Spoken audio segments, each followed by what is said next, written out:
మీ అందరికీ నా కృతజ్ఞతలు తెలియజేయడానికి, నా థ్యాంక్స్ చెప్పడానికి. మీరే కనుక లేకపోతే ఒక పార్టీని నడపడం చాలా కష్టమైంది. జనసేనకి బలం కూడా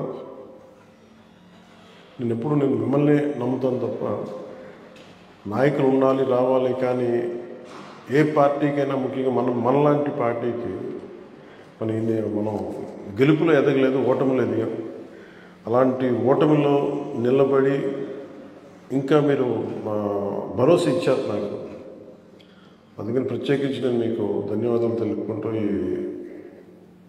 ఈరోజు కిట్స్ పంపిణీకి మీరందరూ మనస్ఫూర్తిగా వాలంటీర్ చేసి అందరికీ ముందు తీసుకెళ్తాం. మీ అందరికీ నా పేరు పేరున ప్రతి ఒక్కరికి నా హృదయపూర్వక ధన్యవాదాలు తెలుపుకుంటా ఉన్నాను.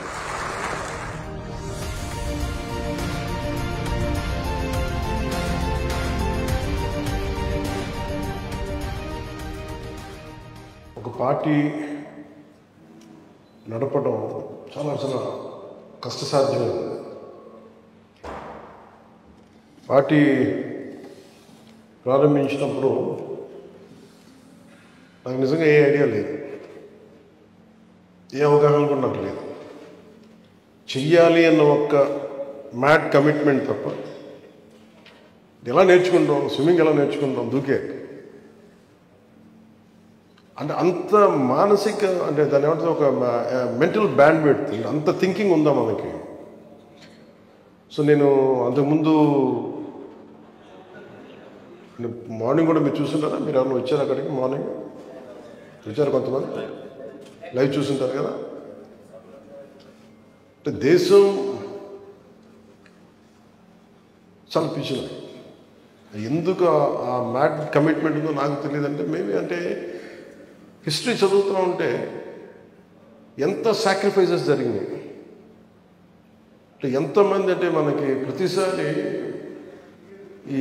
అంటే మన ఇల్లు బాగుండాలి, దేశం బాగుండాలి, ఎంతమంది తపన పడి ఇల్లు బాగుండాలంటే మన తల్లిదండ్రులు ఎంత కష్టపడితే ఒక ఇల్లు నిలబడుతుంది. అలాగే ఎంతమంది నాయకులు ఎన్ని బలిదానాలు జరిగితే ఒక దేశం ఉంటుంది. సో ఎంతసేపు గిల్ట్ ఏముండేదంటే ఎంతసేపు మనం తీసుకోవడం అలవాటు అయిపోయింది కానీ తిరిగి ఇవ్వడం అలవాట్లేదు అనేది అనిపించింది చిన్నప్పటి నుంచి. మేబీ ఆ తపన సినిమాల్లో ఒక మంచి స్థితి ఉన్నా కానీ ఎందుకు అంత తృప్తిని ఇవ్వలేదంటే పొలిటికల్ పార్టీ పెట్టాక, నిలబడ్డాక, నిలదొక్కున్నాక ఇది చాలా బలాన్ని ఇచ్చింది. మీరే కనుక లేకపోతే అంటే ఇంతమంది అంటే what is a political party? It is not about money. అది ఒక డబ్బుకి సంబంధం లేదు, లేదంటే ఎక్కువ పాపులారిటీ ఉంటే సంబంధం లేదు. ఇది ఒక గుంపు, ఒక బలమైన వర్గం, సమూహం అండ్ కామన్ ఐడియాలజీ మీద వాళ్ళందరూ ఏకతాటి పైన వస్తే ఎలా ఉంటుంది అంటే నేను మాట్లాడినప్పుడు ఎందుకు ఎక్కువ మంది ఫస్ట్ భయపడతారు నేను మాట్లాడినప్పుడు, ఎందుకంటే ఇంపాసిబుల్ అంటారు ఫస్ట్. నేను మాట్లాడినప్పుడు ఎలా జరుగుతుంది అంటారు, ఎలా ముందుకు తీసుకెళ్తాము అని ఎందుకంటే సగటు మనిషి సందేహాలు నాకు ఉంటాయి, కానీ నేను ఓవర్కమ్ చేసి వచ్చాను. మనం ఒక్కళ్ళని అడిగేసి ఎంతమంది వచ్చారు ఈ రోజున మీ అందరిని చూస్తే నాకు మనస్ఫూర్తిగా బ్యూటీషియన్ పని చేసుకుంటే అసలు మీకు రాజకీయాలకు సంబంధం ఏంటంటే ఉంటుంది, కానీ మీరు వచ్చారు కదా బలంగా. ఒక హౌస్ వైఫ్ ఉన్నారు ఇక్కడ, అలాగే ఉద్యోగం రాకపోయినా లేదా కాంట్రిబ్యూట్ చేయడానికి ఉన్నారు, మీరు ఉన్నారు. ఇట్లా ఒక్కొక్కళ్ళ దగ్గర ఒక్కొక్క స్టోరీ ఉంటుంది. ఈ రూమ్లో ఉన్న దాదాపు 100 మంది ఒక్కొక్కళ్ళ దగ్గర ఒక కథ ఉంటుంది. బాయ్ నేను ఎందుకు చేస్తున్నాను ఈ పని, నేను ఎందుకు ఇక్కడ ఉన్నానని. నా కోరిక ఏంటంటే ఈ ఇన్సూరెన్స్ అమౌంట్ పెంచాలని కోరుకుంటున్నాను. అది ఎలా జరుగుతుందంటే నాకు చాలా ఇన్సూరెన్స్ కంపెనీస్ చాలా మాట్లాడాలి. సో అందుకని ఈ ప్రేరణే మొన్న జాతీయ ఉపాధి హామీ పథకం కింద పనిచేసే శ్రామికులందరికీ వాళ్ళు ప్రీమియం కూడా పే చేయకుండా ముందు డైరెక్ట్ ఒక 2 లక్షలు ఇచ్చేస్తాం ఫస్ట్. అది దాని ప్రేరణ మళ్ళించగలిగింది, మన జనసేన పార్టీ నుంచే కలిగింది. నేను ఎందుకు ఈరోజు ప్రత్యేకించి మీరు గత కొద్ది రోజులుగా మీరు పడుతున్న శ్రమ ఇవన్నీ మన సెక్రటరీ టీం అందరికీ చెప్పినప్పుడు ప్రత్యేకించి నేను మనస్ఫూర్తిగా నా హృదయపూర్వకం నా గుండె లోపల నుంచి మీకు థ్యాంక్స్ చెప్పాలనుకున్నాను. ఇంకా అంటే నాకు దాదాపు 13 లక్షల మంది 15 లక్షల మంది మనకున్నారు మన క్రియాశీలక కార్యకర్తలు.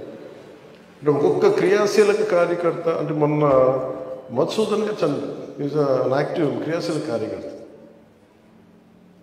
అంటే ఇది అంటే ఎక్కడో ఒక చనిపోయిన 26 మందిలో ఒక జన సైనికుడు ఉంటాడు అనేది నేను అసలు ఊహకు కూడా నాకు అందలేదు. చాలా బాధ కలిగింది. అంటే నేను మొన్న ఆ అమౌంట్ ఇచ్చినప్పుడు కూడా పొద్దున కూడా నాకు అనిపించింది ఒక ప్రాణం వెనక్కి తీసుకురాలి, కానీ చిన్న భరోసా ఇవ్వను ఆ డబ్బుతో.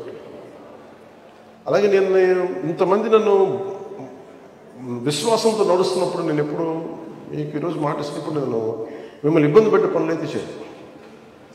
అలాగే నేను రిస్క్ తీసుకున్న తర్వాత మీలో ఎంతమందికి ఇబ్బంది లేకుండా రిస్క్ తీసుకోగలరు అప్పుడే రండి. అంత నేను ప్రతిసారి నేను నా జీవితాన్ని రిస్క్లో పెట్టుకున్న తప్ప మీ జీవితాన్ని ఎప్పుడు నేను రిస్క్లో పెట్టాను. ఎందుకంటే దాని బాధ్యత నాకు తెలుసు.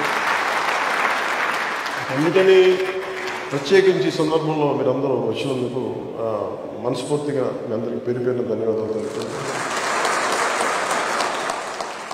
బలమే క్షేత్రస్థాయిలో ఒక హౌస్ వైఫ్గా పనిచేస్తా, లేదంటే ఇందాక ఎవరు చెప్తాను రంజాన్లో నైట్ షిఫ్ట్ పనిచేసి మనకి వాలంటీర్ చేశారని. అలా ఇక్కడున్న డాక్టర్ ప్రసాద్ గారు, డాక్టర్ సంతోష్ గారు, ఇట్లా ఒక్కొక్కళ్ళు అంటే ఎంత విభిన్నమైన నేపథ్యాల నుంచి వచ్చారో ఒక్కొక్కళ్ళు. విద్యార్థులు ఉన్నారు, ఇంకా 10th క్లాస్ ఉందనే 10th క్లాస్ ఇంటర్ అయిపోయిందా? అండ్ ఇంత చిన్నపిల్లల దగ్గర 16, 17 చిన్నపిల్లల దగ్గర నుంచి హౌస్ వైఫ్ దాకా వచ్చి డాక్టర్స్ దాకా వచ్చంటే ఇంత విభిన్నమైన నేపథ్యాల నుంచి వచ్చి మనందరం ఒక ఆశయం కోసం పనిచేస్తున్నామంటే దానికి నేను ఒక చుక్కాని లాంటి వాడిని సెంటర్లో ఉంటాను. అంటే నా మీద మీరందరూ చూపించే అభిమానం నేను ఎప్పుడు కూడా ఏం కోరుకుంటానంటే, ఇన్ని లక్షల మంది ఎప్పుడు అభిమానం చూపిస్తున్నప్పుడు బయటికి నేను కూడా ఈ ప్రేమంతా దేశం వైపు పెట్టాలి, సమాజం బాగు కోసం పెట్టాలని కోరుకున్నాను ఎప్పుడు.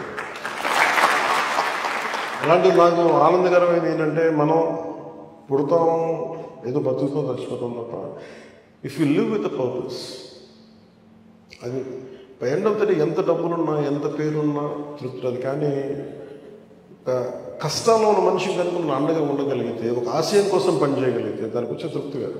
అందుకని అలాంటి క్రమంలో మా అందరం ముందుకు నడుస్తున్నప్పుడు కలిసి భార్యాభర్తలు ఉన్నారు ఇక్కడ, ఇద్దరు కలిసి వచ్చారు. ఎవరు మీ వారు ఎక్కడమ్మా?